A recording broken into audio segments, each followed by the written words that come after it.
Welcome back to San Antonio Living. You know, your neighbor could be friend or foe. You don't want to mess it up on the first day that they move into the neighborhood. So we brought in Diane Gottsman. She's our etiquette expert with some important do's and don'ts about that very first meeting. I had no idea. It was, well, I guess it's just like meeting anyone, right? You can really mess things up if you ask the wrong question. That's right, especially that first impression. It is. It is. It's a first impression, and one that they're going to be stuck with for the entire year that you live there, or all those years. They're either going to be wishing they could leave, or they're going to be glad they moved there. Okay, so here's some do's and don'ts for you. We're going to start with the do's. Do introduce yourself within the first week. That's right. Don't wait. You know, you don't want to go visit until they're settled. Okay. But when you see them, walk over, say hello, take them a nice big basket of something that's going to, you know, shiny apples. Shiny apples for your new neighbor. Okay. Also, give them your phone number in case they need anything. There might be an emergency. They might need to borrow a wrench. You never know. So that would be a neighborly gesture. Okay. And then I like this. Give them a list of important information like trash day and stuff. Oh my gosh. How important how great would that be? This is recycle day. The trash comes this day. The pediatrician's office is over here. You know, our closest market is over here. All of these little things that we don't think about, especially if they're coming in from another state. Now, here's some don'ts. Don't give out gossip on that very first meeting. At least wait to the second or third. No, I'm just kidding. Don't talk about the neighbor over 2 doors down.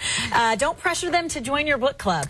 Yeah, that's right. You know, if you're involved in some kind of community service, that's great to mention it down the road, but don't try and sign them up that day. Okay.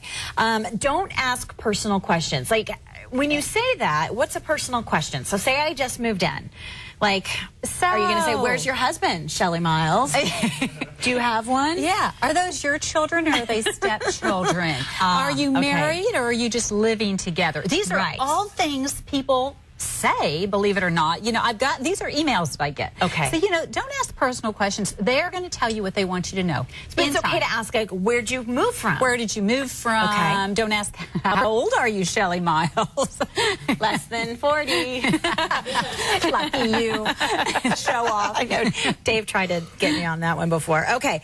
Don't expect that your neighbor will abide by the same arrangements that you may have had with your old neighbor. That's right. So if your old neighbor used to pay for the tree cutting or the hedge cutting, you know, that you shared, well, that was great, but don't expect that this new neighbor is going to do the same thing. Okay. We've also got some questions that viewers emailed in, and basically same situation, new neighbor, maybe you're the new neighbor, and you need to know, is it okay to throw yourself a housewarming party? I vote no. Really? No. Well, you can throw a get-together. You threw a housewarming party? Maybe. And it's kind of like asking for gifts.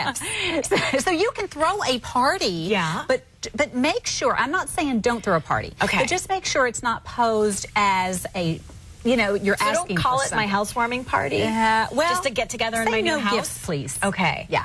Ooh, it's good to know, Diane. Don't send them a list of toasters, brooms, and I'm registered at appliances. Right. Okay. Do I send a neighbor a thank you note if they bring me a housewarming basket? No. You walk across the street and hand them the thank you note. Oh, good to know. And say, this was so sweet of you. You know, make a connection with them. Okay. Okay. What about if you've got maybe a problem with your neighbor? For example, your neighbor's dog barks a lot. How do you approach that situation? Okay, give them a little bit of time. Give the dog a little time to acclimate. But if that dog is yapping and yapping, you know, at some point in time, you just walk over there and say, you know, I know this is a new situation for Barney over here, but he is really making a lot of noise and it's keeping us up. So it's all in your delivery, your tone of voice. Okay. What about if you don't like something that your new neighbor brings with them and perhaps sets in their front yard? Like a car, a trailer? Perhaps a car. And this goes back to the dog thing, too, along with trailers. Don't immediately call the police on them. Okay. You know, go and talk to them first. Ask them to remove their big trailer, you know, from the front of their lawn and onto your lawn. You know, just trying to have communication with them. Okay. What if your neighbor, your previous neighbor, and you were very good friends, and maybe you had a key to their house or a key to the mailbox or something like that? Right. When they move, should you give that old key back before they go? Well, before they go, you'd like to give it back to them. But if you still have it with a new neighbor, you want to say, you know, I have this key, and they'll decide whether or not they want to change the locks. But, you know, at least own it, because sooner or later they might find out. Where's that other key? key? Where's that other key? They may think you're going in and eating their desserts. Snacks. Well, thank you very much. All great information about the neighbor. Communication is key when it comes to our neighbors, for sure. Thank you, Diane. Always good to see you. If you'd like to get a hold of Diane Gottsman, you can find her at the Protocol School of Texas out on Austin Highway. Her website, psotx.com.